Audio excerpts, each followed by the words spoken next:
오늘 말씀은 요한복음 14장 5절 말씀입니다. 너희는 마음에 근심하지 말라. 하나님을 믿으니 또 나를 믿으라. 우리 다 같이 한번 해볼까요? 너희는 마음에 근심하지 말라. 너희는 마음에 근심하지 말라. 어떻게 이렇게 잘하나 했어요. 네. 이제 해봅니다. 거기까지만 시작. 너희는 마음에 근심하지 말라. 그 뒤에가 뭡니까?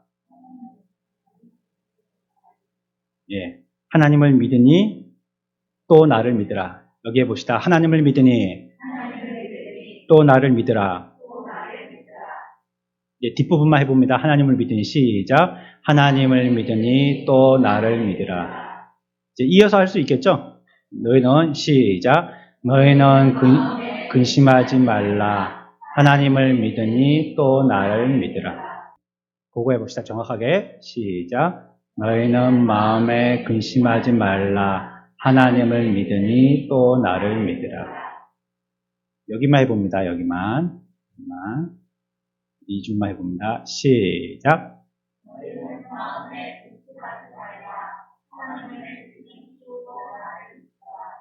요한복음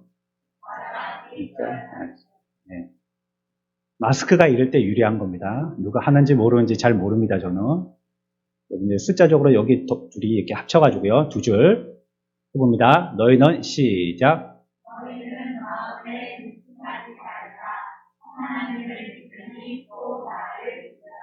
요한복음 다 같이 해봅시다. 시작. 너희는 마음에 근심하지 말라. 하나님을 믿으니 또 나를 믿으라. 요한복음 14장 1절 말씀. 아멘. 설교 다 한 겁니다. 사실은 이게 오늘 말씀은 쉽기도 하고요. 또 여러분들이 잘 기억하고 있는 말씀이기 때문에 많이 붙여가지고 좋을 게 없을 것 같아요. 그래도 우리가 조금 설명이 필요해서 해봅니다. 1절은 이건 좀 긴 구절이긴 하지만 두 부분으로 이렇게 나눴잖아요. 이 두 부분 다 명령형으로 되어 있습니다. 그러니까 근심은 내가 안 한다고 안 할 수 있어요? 네. 명령이기 때문에 안 해야 되는 겁니다. 너희는 마음에 근심하지 말라 했잖아요. 그렇죠? 그러니까 안 해야 되는 거예요. 근심하면 안 된다는 거예요. 그건 하나님의 명령이기 때문에. 그 다음에는 뭐 해야 돼요?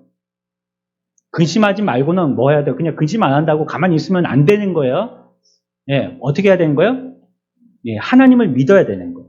그러니까 근심, 걱정이 있을 때 우리들이 해야 될 걸 두 가지를 얘기하고 있어요. 첫 번째는 근심을 말라.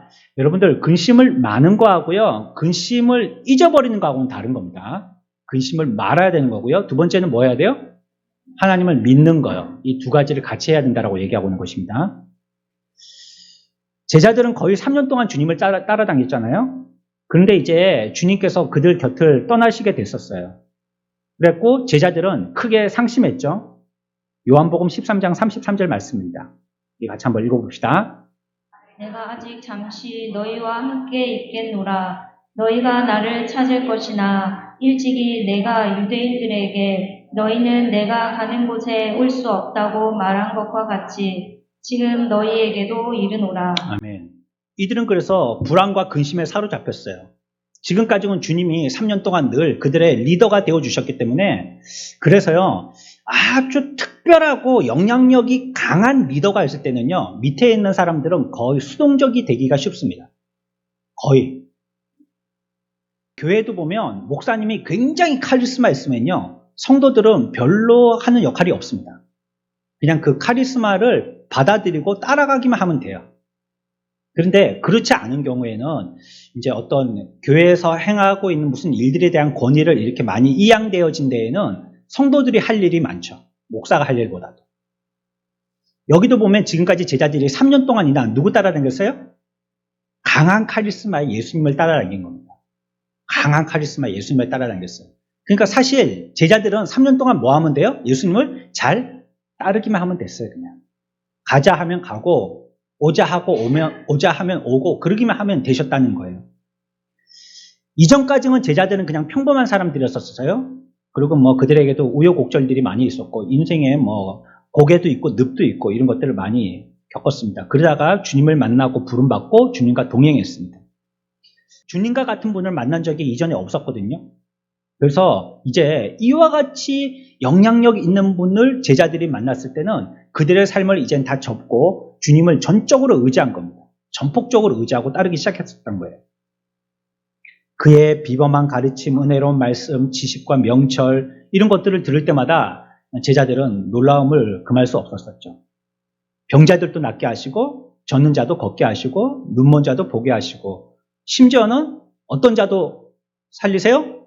죽은 자까지도. 그러니까 예수님의 파워라는 것은 그 전에 한 번도 이들은 경험해보지 못했던 것이었습니다. 그래서 그런 상황에서 스스로 그냥 뭔가를 생각하고 연구하고 개발하고 애쓰기보다는 그들은 쉬운 방법을 택하려고 했을 거예요. 사람들은 대부분 쉬운 방법을 택하니까.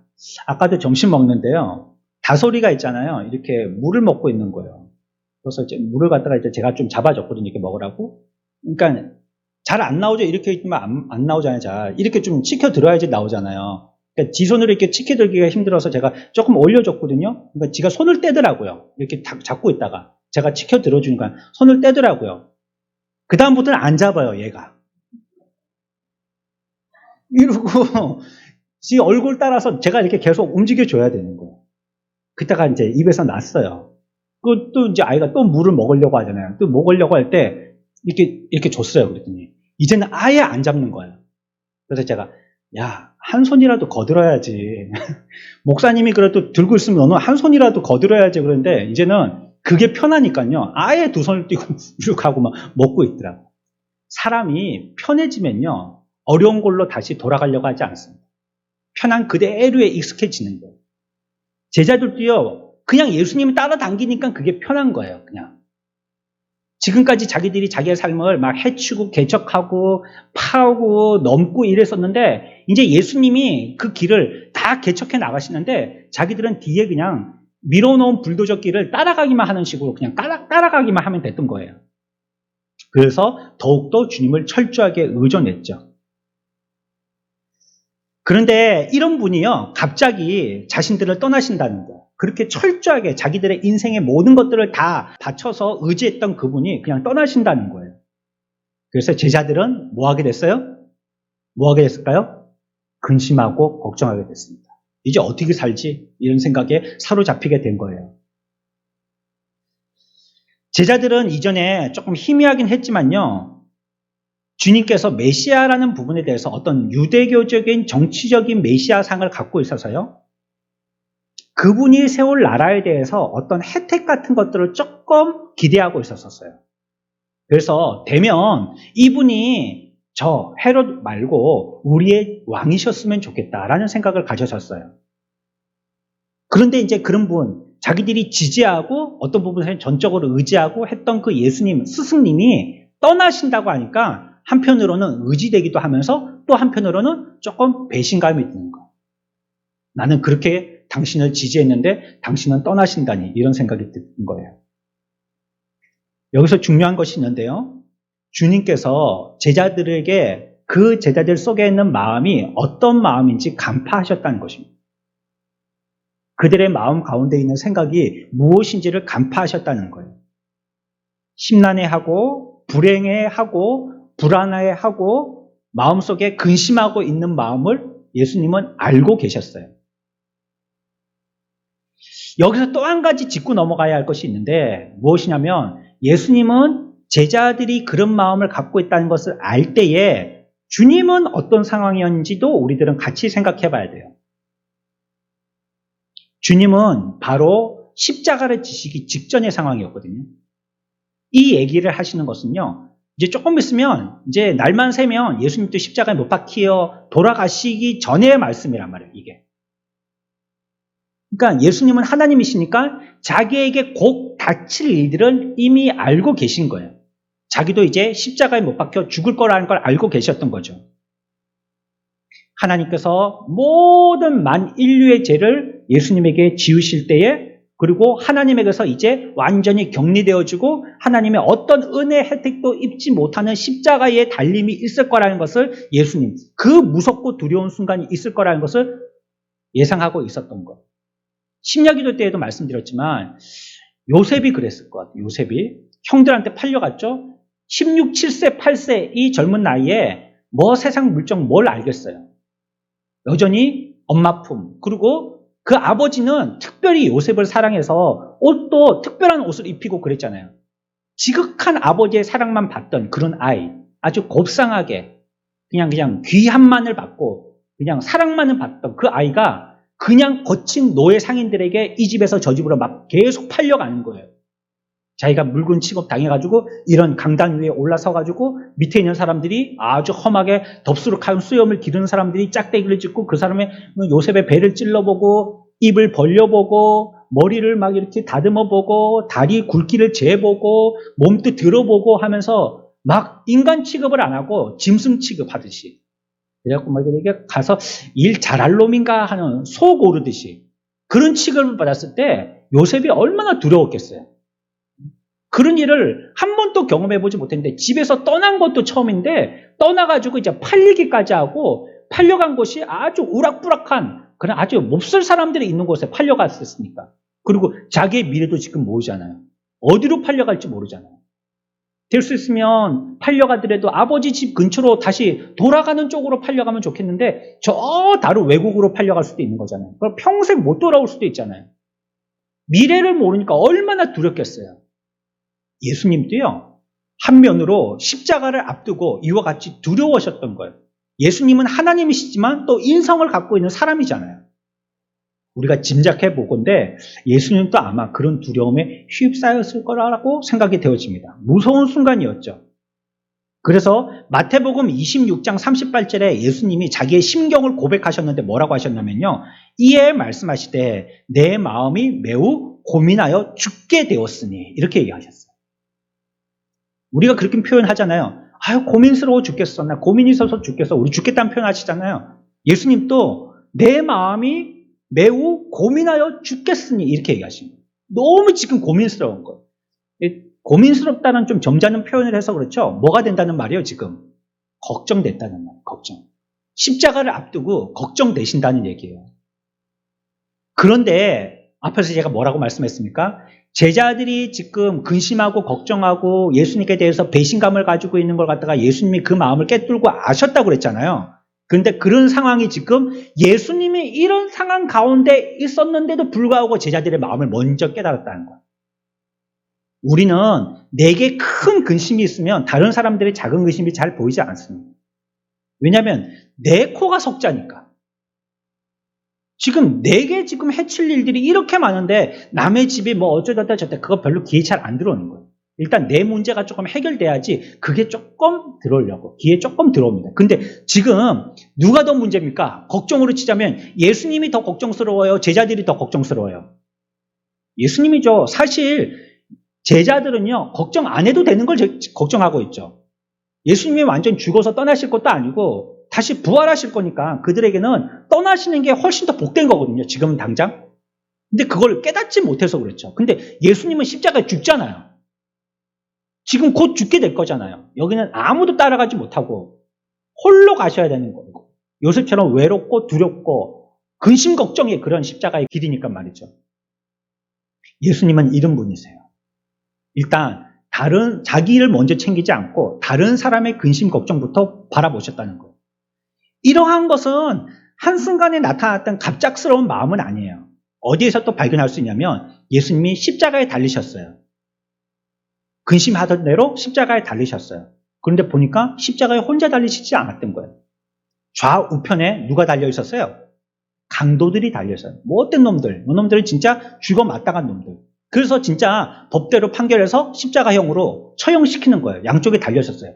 그런데 그때조차도 예수님은 한편에 달린 강도의 마음을 읽어주셨던 거예요. 너가 나와 함께 낙원에 있으리라. 그에게 평안을 허락하여 주셨어요. 이렇게 그분은 묻기도 전에 우리의 삶에 대해서 대답해 주시는 분이시고요. 우리의 마음과 생각을 읽으시는 분이세요. 그리고 그것을 하기를 수고를 마다하지 아니하시는 분이세요. 먼저 알아채시고 우리에게 먼저 위로해 주시는 분이십니다. 세상 모든 사람들에게 가장 필요한 것이 바로 이러한 평안이고 위로입니다. 사람들이 돈이 많아도요, 걱정이 있으면 그 돈을 편하게 못 씁니다. 마음에 평안이 있어야지 돼요. 모든 세상 사람들이 근심과 걱정 가운데 짓눌린 듯이 살고 있단 말이에요. 그러나 그렇게 하면 우리들은 야, 저런 사람들은 돈이 저렇게 먹어도 다 못 먹을 만큼이나 많이 있으니 평안하겠지 싶어도 안 그런 거예요. 마음에 심령의 평안이 없으니까요, 돈이 그렇게 막 트럭으로 쌓여 있어도요, 그게 평안하지 않은 거예요. 인생들은 거의 다 그래서 불안해하고요, 심란해합니다. 여러 가지 이유의 불행들이 있겠죠. 마음을 불안하게 하고 어지럽히는 생각들, 또 평안을 앗아가는 생각들, 이런 것이 있죠. 그런데 거기에 가장 궁극적인 걱정이 있어요. 가장 궁극적인 걱정. 그게 무엇이냐면요, 바로 뭘까요? 제일 마지막까지 하게 되어지는 그 걱정이 제일 궁극이 뭘까요? 뭐 할까봐 걱정할까요, 사람들은? 네? 죽을까봐 걱정하는 겁니다. 죽을까봐. 죽는 게 제일 걱정이에요. 그래서 우리 민족은 죽는다는 말을 갖다가 너무나도 염려, 걱정이 많은 나머지 늘 입에 붙이고 삽니다. 배불러? 죽겠다. 아침에 자고 일어나도 아이고 죽겠다. 추워? 죽겠다. 더워? 죽겠다. 좋은 것도 좋아?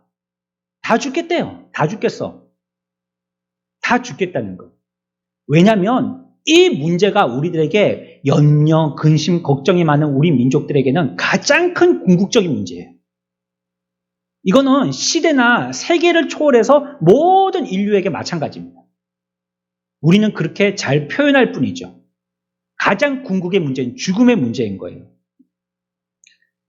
또 다른 원인으로 세상에 따라오는 문제들도 있어요. 뭐 이렇게 저렇게 모양은 조금씩 바뀌지만 병, 사고, 재정, 사업, 자녀, 질병, 이런 문제들도 있죠. 이런 걸로 우리들은 계속 근심하고 걱정됩니다. 우리의 삶과 생활에 어떤 것들을 계획하고 내가 기대하기는 계획대로 되었으면 좋겠죠. 내가 이렇게 잘 준비했으니까 그 준비대로 되면 되겠죠. 내가 그것을 대비하고 지금까지 해왔으니까. 그러면 완벽하게 계획을 세웠다라고 생각하게 되어지고, 그리고 그로 인해서 평안한 길을 갈 수 있겠죠. 근데 인생은 그렇지 않다는 거예요. 잘 준비하고 많은 계획들을 가지고 있었지만 갑자기 병고가 생기는 거예요. 생각하지도 못했던 일들이 생기는 거예요. 그러면 모든 것이 뒤죽박죽이 돼버린 것입니다. 이것이 인생의 비극입니다. 우리들의 뜻대로, 우리들의 계획대로 되지 않는다는 것이에요. 게다가 어떤 근심, 걱정거리까지 있습니까? 이제 보니까 전쟁이라는 것은 큰 나라들끼리 2차, 3차 대전처럼 그렇게 대전으로만 일어날 것이 아니라는 거예요. 소전으로도, 얼마든지 국지전으로도 전쟁이 일어날 수 있다는 거예요. 우리가 아프간 사태 이런 거 보았고요. 미군들이 떠나버리니까 거기 IS가 다 점령해버리잖아요. 지금 우크라하고 러시아하고 전쟁하고 있죠. 또 보이지 않지만 정치적인 전쟁 계속하고 있잖아요. 우리도 지금 북한하고 휴전, 전쟁을 쉬고 있는 거지 전쟁이 끝난 게 아닙니다. 지금이라도 누가 버튼만 한 개 누르면 다시 재개되는 게 전쟁이에요. 그리고 여기에 있는 남자분들은 지금 연세대를 보니까 거의 다 전쟁에 가셔야 됩니다. 다. 뭘 하시든지 가셔야 되고, 여자분들은 어디 가실 데도 없어요. 오늘날의 전쟁은. 전방이 없고 후방이 없어요. 그냥 미사일 쏘면요, 후방에서보다 차차차. 특별히 우리 창원 지역은 방산업체가 많기 때문에 딱 죽기 좋은 곳입니다, 이게.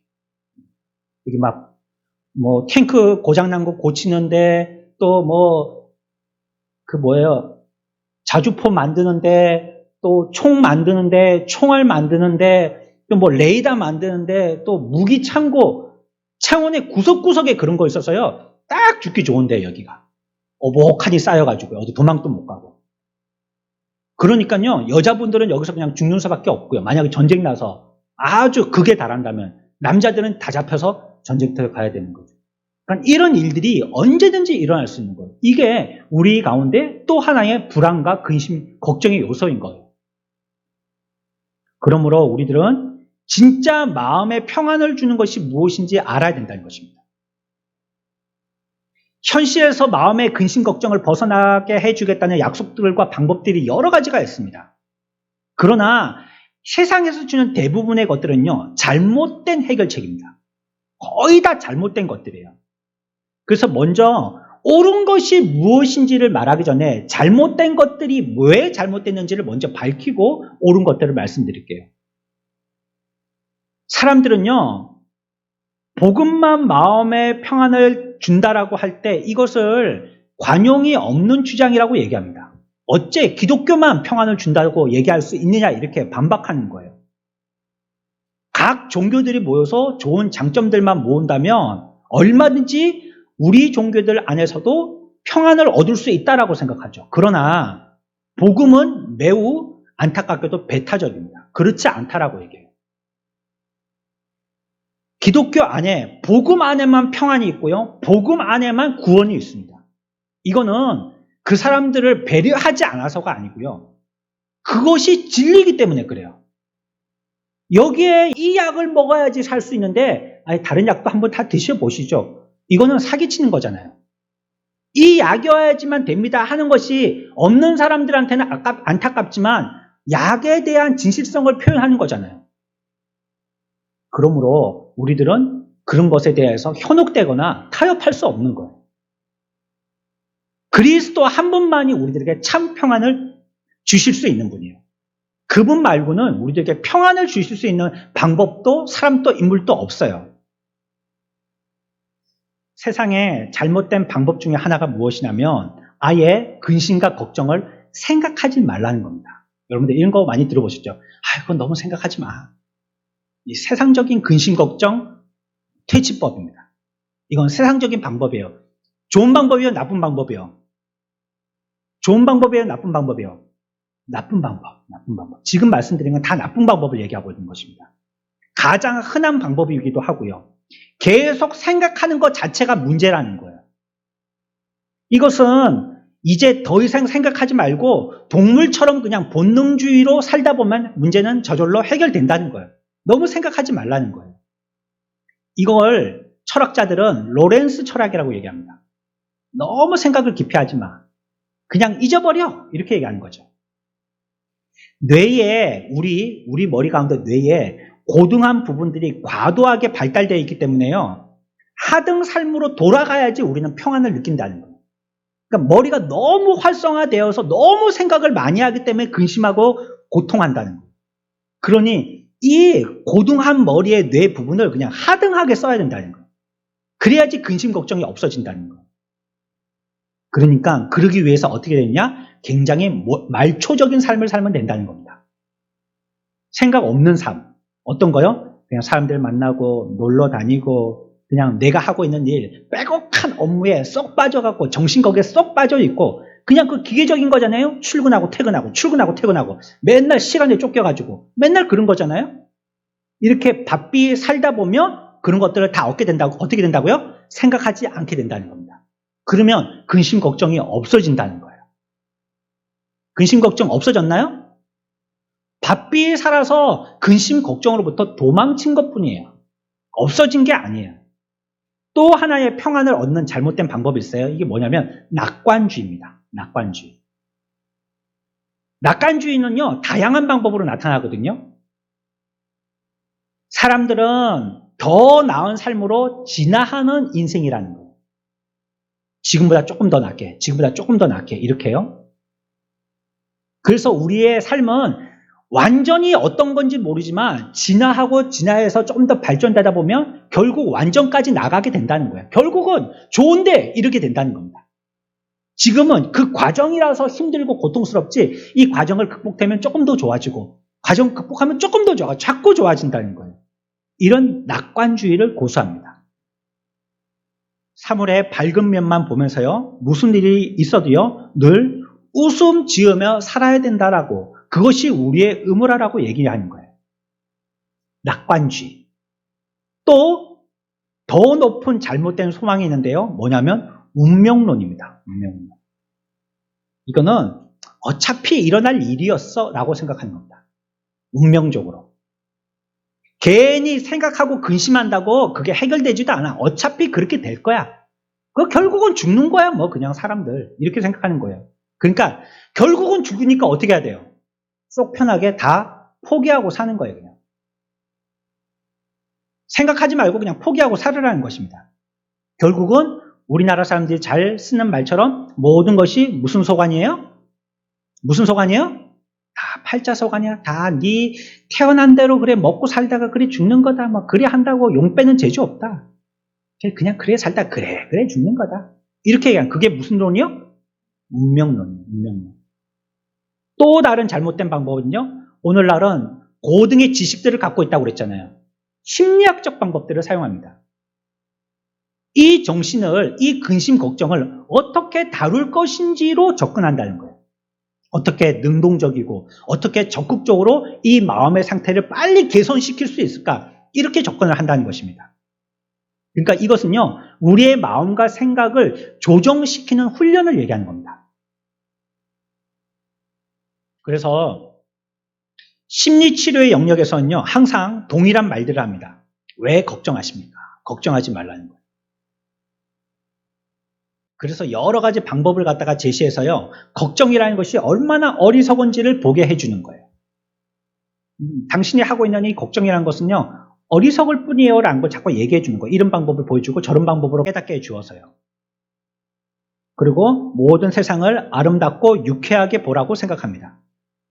그러니까 이게 훈련되어지고 그 부분만을 자꾸 보게 되어지면 의도적으로 생각을 그렇게 하게 된다는 거예요. 이제 근심 걱정하지 않는 생각을 하게 된다는 거예요. 그래서 우리의 마음은 근심 걱정으로부터 훈련하고 노력한 대로 다른 데로 돌아가게 된다는 거죠. 이렇게 이것만은 보지 않고. 그러니까 오늘날의 사람들은요, 마음에 근심과 걱정이 있으면 어디로 가냐면 정신과 의사한테 가든지 심리치료사한테 갑니다.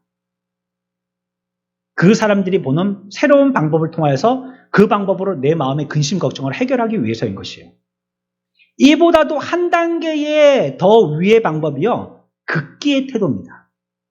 이제는 어떻게 하는 거냐면 참는 거예요. 이걸 뭐라고 부르냐면 오늘날은 심리적인 침착성이라고 얘기합니다. 참는 거예요. 이들이 주요하게 생각하는 것은요, 감정을 잘 다루는 거예요. 감정만 지키면 근심 걱정이 없다는 거예요. 감정이 막 흥분되고 그러면 불안해진다는 거예요, 사람은. 근심 걱정은 감정에서부터 발원되기 때문에 감정을 잘 컨트롤하면 그 사람은 근심 걱정 없게 된다는 거예요. 그래서 한 걸음 물러나서 마음에 뭘 가져요? 심리적으로 뭘 가져요? 침착함을 가지라는 거예요. 너무 막 간뛰게 하지 말고 너무 흥분해서 막 감정적으로 하지 말고 한 발짝 뒤로 물러나서 침착하라는 거예요. 침착. 그러면 뭐가 없어져요? 뭐가 없어져요? 근심 걱정이 없어진다는 거예요. 이거는요, 진작에 철학자들이 얘기했는데 스토아 철학자들이 이렇게 얘기했습니다. 그 사물에서 잠깐 벗어나라. 본질에서 벗어나라. 이렇게 얘기했었어요. 감정과 느낌을 신중하게 통제하고 휘둘리지 말아야 된다는 거예요. 또한 오늘날의 다른 종교나 사교 집단에서는요, 여러 가지 뭐 불교든지 힌두교든지 이런 종교를 통해서 자기들이 가지고 있는 특별한 방법을 통해서 평안을 찾게 된다라고도 얘기합니다. 하지만 이방 종교에서 얘기하는 그런 방법들은요, 모두 비관적이고 절망적이에요. 왜냐하면 이들은 생각하는 것 자체를 거부하게 만들거든요. 앞에서 얘기했던 것처럼 생각을 안 하게 합니다. 그러니까 뭐 하는 거예요? 그냥 마음을 계속 뭐 하라는 거예요? 비우라는 거예요. 생각하지 말고 자꾸 죽비 그걸로 때리는 거야. 다. 그러니까 머리에 지금 잡생각이 들어서 졸고 그러고 있다는 거예요. 그리고 딴 생각하고 있고 자꾸 그러니까 근심하고 걱정하고 있다는 거예요. 그러니까 깨닫도록 하고 한 차례 때리는 거예요. 그러면 탁 하면서 비워진다. 하얗게 비워진다는 거예요. 그러니까 자꾸 비워라요. 자꾸 채우지 말고 자꾸 비워요. 그러면 근심도 걱정도 하지 않게 된다는 것입니다. 그러면 거기서 벗어나게 될 뿐만 아니라 또 평안을 찾게 된다는 것이죠. 하지만 여기서 쓰고 있는 모든 세상적인 방법들의 문제점은 무엇이냐면 거의 다 이 문제를 개인한테 떠넘긴다는 거예요. 그 결국은 해결을 자기가 해야 된다는 겁니다. 어쨌든지 간에. 뭐 있든지 뭐 어쩌든지 뭐 어쩌든지 뭐 하여튼간에 그건 자기가 해결해야 된다는 겁니다. 각자 알아서요. 무서운 시련들을 헤쳐나가든지 인내하든지 훈련하든지 해야 된다는 것입니다. 불교는 가만히 앉아서 되는 게 아닙니다. 사실은. 불교에서도 공부 많이 시킵니다. 많은 시간을 들여야 하고 지식적인 부분들도 많이 요합니다. 그래서 기독교보다도요, 불교에 심취하는 사람이 지식적인 갈망이 더 강한 사람들이 불교로 가는 경우들도 많이 봐요. 좀 철학적인 사고를 갖고 있거나 지식적으로 좀 더 깊이 세밀하게 심도 있게 파는 거 이런 걸 좋아하는 사람들이 불교의 경전 뭐 이런 걸 좋아한다든지요. 아니면 진짜 그 나라를 한번 보고 온다든지요. 그런 책을 모으기를 취미로 여긴다든지요. 그런 사람들을 보게 되어집니다. 그런데 그렇게 하려면 무슨 문제가 생기냐면 그와 같이 많이 시간을 들여야 하고요. 또 그에 대한 많은 지식도 갖고 있어야 돼요. 그래야지 알고 그쯤 갈 수 있는 겁니다. 완전하게 득도하지는 못하더라도 그쯤 발 뒤꿈치라도 따라가게 되는 거예요. 바빠서 그러한 철학이나 지식을 접하지 못하는 사람들은 아예 시도를 못하는 거죠. 그냥 가서 앉아서 자기 마음 수양만 하고 올 뿐이에요. 깨달음에까지 나가지는 못하는 거예요. 그러나 복음의 가장 큰 차이점이 뭐냐면 복음은 현실적이고 실제적이라는 것입니다. 어떤 사실도요 감추려고 하지 않아요. 묻어두고 생각하지 마라. 잊어버려라. 도피해라. 훈련해서 생각하지 않는 그런 힘을 길러라. 이런 게 아니라는 거예요. 도망가는 게 기독교가 아니에요. 잘 도망치게 하는 방법 가르쳐주는 게 기독교 도리가 아니라는 거예요. 현실적이고 실제적인 그 문제를 딱 직시하게 합니다. 주님은 뭐라고 했어요? 제자들에게 앞에서 우리가 읽어봤지만 앞으로 어떻게 될 것이라는 걸 분명하게 얘기해 줬어요. 난 떠날 거야. 그냥 언제 사라졌는지 자고 일어나 보니까 예수님 누워 계셨던 자리가 그냥 입을 개놓고 사람은 안 보이는 게 아니고요. 나는 결국 떠날 거야. 너희들에게서 떠나야 될 거라고 언제부터 얘기하셨어요. 현실을 분명하게 얘기하셨죠. 그렇게 말하지 않으면 어떤 문제들도 그 문제를 직시하지 않는 한 평안은 찾아오지 않습니다. 우리에게 있는 어떤 근심이나 걱정도 그것을 직시하지 않으면 끝까지 근심하고 걱정됩니다. 쫓아와요. 잠시 생각하지 않을 수 있죠. 휴대폰 보면서 잠시 잊을 수 있죠. 그러나 휴대폰을 놓는 순간 또 생각나요. 그렇기 때문에 현대인들이 뭐가 걸리냐면 중독에 걸린 겁니다. 중독증. 근심 걱정을 떨쳐낼 수 있는 방법이 없으니까 떨쳐내가지고 해결하는 것이 아니라 다른 데 시선을 돌리는 거예요. 그냥. 술, 담배, 한국 교회에 선교사들이 들어오면서 연초를 하지 못하도록, 주초를 하지 못하도록, 술하고 담배하지 못하도록, 이것이 우리의 신앙에 정말 중요한 것이라는 걸 알아서요, 한국에 들어온 신앙의 선교사들은 이거 못하겠어요. 옛날 복음성가에도 그렇게 했어요. 가사가 정확하게 떠오르지 않지만 주초를 포기하지 아니하면 구원을 이루지 못하리 뭐 이런 비슷한 가사가 있었어요. 그걸 찬양을 했어요. 복음성가로 노래 불렀어요. 물론 술이나 담배가 직접적인 영향을 주는 건 아닙니다. 하지만 우리들은요 거룩의 삶을 사는 거예요. 경건의 삶을 사는 자들이에요. 도리를 배우는 학문적으로 접근하는 사람들이 아니고요. 그런 삶을 살아야 돼요. 경건하게. 그럴 때는 술이나 담배가 전혀 우리들에게 도움이 되지 못합니다. 그 현실을 보게 하지 그런 걸로 인해서 도망치게 만들지 않다는 거예요. 그렇다면 다 아편 나눠주면 되잖아요. 아편. 네? 다 마약 나눠주면서 이거 먹고 얼큰하게 취했으면 알딸딸 해가지고 그냥 잊어버릴 거 아니에요. 기독교는 그렇게 하는 게 아니라는 거예요. 고통이 있으면 고통이 무엇인지 분명하게 찾아서 확실하게 눈앞에서 보게 하는 게 기독교라는 거예요. 속임수를 쓰는 가르침을 믿을 수 없는 것입니다. 고통이 존재하지 않기 때문에 고통을 자꾸 떠올리지 말라고 하지만 고통은 존재하지 않는 게 아니에요. 고통은 있는 것입니다. 바로 직시해야 되겠고 이것과 바로 맞서 싸워야 하는 것입니다. 그 복음의 매력은 무엇이냐? 조금 살벌하긴 하지만 복음의 매력은 사실성에 있는 겁니다. 실제적인 것에 둔다는 겁니다. 우리 성경 가운데 찾아봅시다.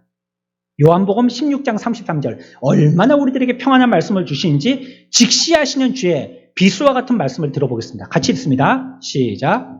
이것을 너희에게 이르는 것은 너희로 내 안에서 평안을 누리게 하려 함이라. 세상에서는 너희가 환난을 당하나 담대하라. 내가 세상을 이기었노라. 아멘. 우리에게 이 말씀을 왜 하신다고요? 뭘 주기 위해서? 평안을 주시기 위해서 주신다는 거예요. 평안을 주시기 위해서 이 말씀을 하시는데 그 뒤에 비수를 꽂으십니다. 평안을 주는 방법을 뭐라 했어요? 너희들이 세상에서 환난 당한다는 거예요. 아니, 근심이 더 생겼는데요? 나는 그런 거 떨쳐버리려고 왔는데 주님께서 나에게 환난을 더한다니요. 그게 성경적인 고난과 고통을 해결하는 방법입니다. 해결법입니다. 복음의 해결법은요, 평안을 얻도록 하기 위해서 현실을 직시하도록 한다는 겁니다. 마태복음 24장 6절입니다. 같이 읽습니다. 시작. 난리와 난리 소문을 듣겠으나 너희는 삼가 두려워하지 말라. 이런 일이 있어야 하되 아직 끝은 아니니라. 아멘. 평안하란 말이에요. 겁내거나 두려워하지 말란 거예요. 그런데 사실은 어때요? 어떤 일이 있어요? 난리도 아니라는 거예요. 난리도 아니야. 평안을 주시는데요. 평안을 주시기 전에 우리 현실을 똑바로 얘기하잖아요. 난리다 난리. 그걸 얘기하시는 것입니다. 심리학은 잠시 근심을 잊게 하지만 복음은 그런 것이 아니에요. 그러다 보니까 교회 와서 잠시 좋은 소리, 듣기 좋은 소리를 생각하려고 와서는 안 돼요. 참 평안은 사람의 귀에 사탕 발림처럼 잠시 듣기 좋은 소리로 해결되는 것이 아니기 때문에 그래요. 근본의 문제를 건드려줘야지 되는 거예요. 못 본 척, 아닌 척, 해결할 수 없는 것처럼 그렇게 그냥 대충 구렁이 담 넘어가듯이 그렇게 하면 안 된다는 거예요.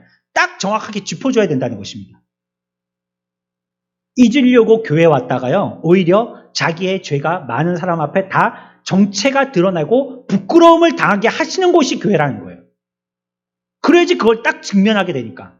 자기가 어디가 아픈지 알아야지 치료가 시작되잖아요. 여러분들 병원에 가면 제일 먼저 뭐 합니까? 의사 선생님이. 예? 병원 가면 뭐 해요?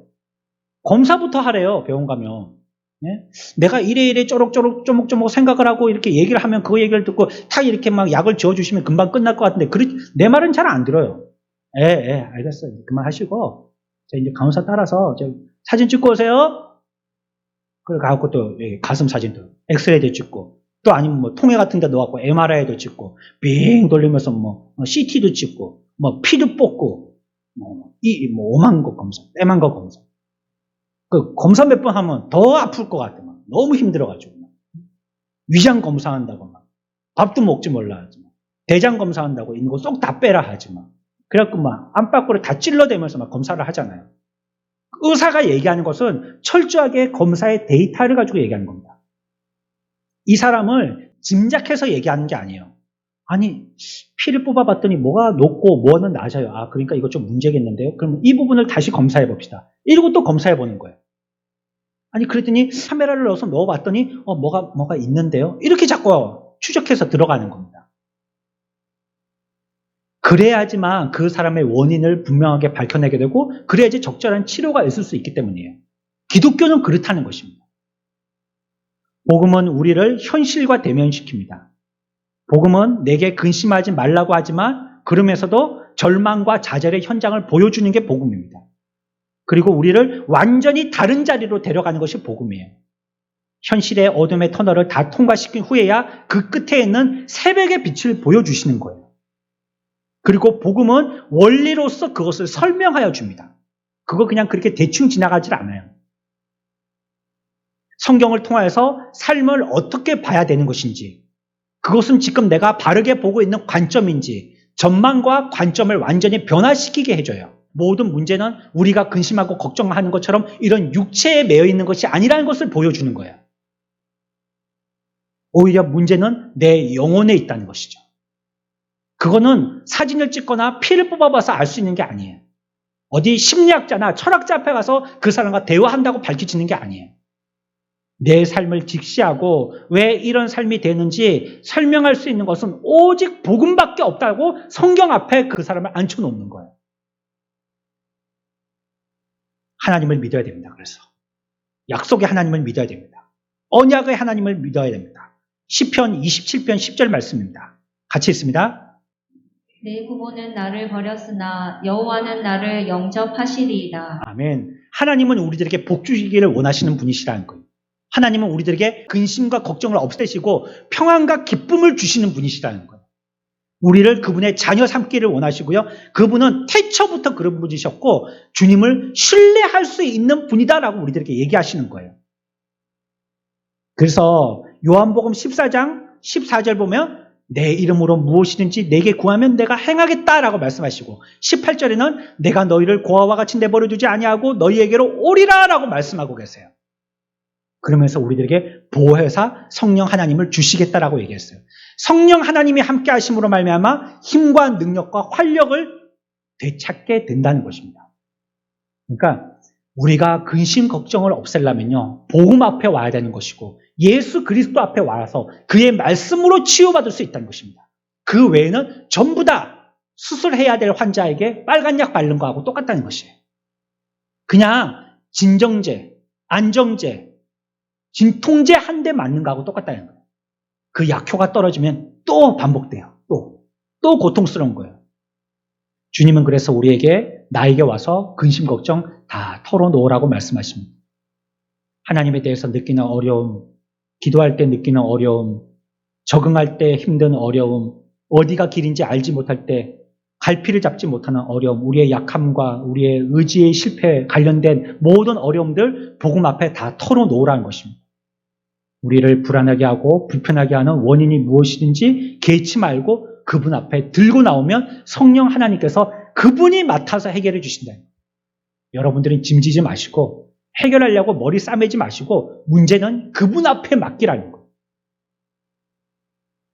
하나님을 믿고 주를 통해서 해결받으라는 것이고 하나님만이 가로막힌 장벽을 전부 허물실 수 있다는 것이 성경의 대답입니다. 왜 이 말씀을 드리냐? 나이가 많으면 근심 걱정이 많아질 것 같지만 아니요. 오히려 청년의 때 근심 걱정이 훨씬 많습니다. 내가 지금 잘 살아왔는가? 내가 이제 좀 잘 살고 수 있을까? 내가 살아가야 할 방법이 뭘까? 어떤 길을 선택해야 될까? 어떤 직업을 잡아야 될까? 저 남자하고 결혼하는 것이 과연 맞을까? 좋다고 했다가 결혼 직전 되면 마음이 흔들리죠, 여자들은? 할까 말까? 좀 더 골라볼 걸. 후회되고 그러잖아요. 그렇죠? 막 근심 걱정이 많이 되죠. 그러니까 우리의 인생에 어쩜 가장 근심 걱정이 많을 때가 청년의 때입니다. 여러분들 이 방법, 저런 방법, 이 생각, 저런 생각 우리에게 전혀 도움되지 않아요. 그것은 오히려 우리의 근심을 더 할 뿐이라고 성경은 얘기하고 있어요. 그러니 그때 우리는 어떻게 해야 됩니까? 주님 앞에, 복음 앞에 와서 진단받고 성령님을 통하여서 치료받아야 된다고 성경은 얘기하고 있는 것입니다. 저 여러분들, 우리 사랑하는 선한목자교회 우리 1청년 회원들 그리고 우리 모든 성도 여러분들, 우리에게 이런 일이 없을 수 없어요. 이 세상에 살고 있기 때문에. 그러나 아까 우리가 읽어봤던 성경의 말씀과 같이 그것이 없을 수는 없지만 그러나 내가 함께 했으니 걱정 말라는 거예요. 주님이 우리와 함께 하시니 걱정 말라는 거예요. 여러분들에게 하나님이 마련해 주신 소망의 길이 있는지 믿으시기 바랍니다. 잠시 이 터널을 빠져나가는데 고통스럽지만 그 끝에 빛을 우리들에게 보여주시는지 믿으시고 주님을 전적으로 의지하고 우리가 복음의 줄을 놓지 않게 되어진다면 우리의 삶은 우리가 기대하는 것보다 훨씬 나보다 더 잘 아시는 주님께서 예수님이 제자들에게 그 근심을 아시고 그들에게 먼저 해결책을 내신 것처럼 우리들에게도 그 해결책을 제시하여 주실 줄 믿습니다. 우리의 삶을 전적으로 주님을 의지하는 사람들 되시기를, 우리 청년들 다 되시기를 축원합니다.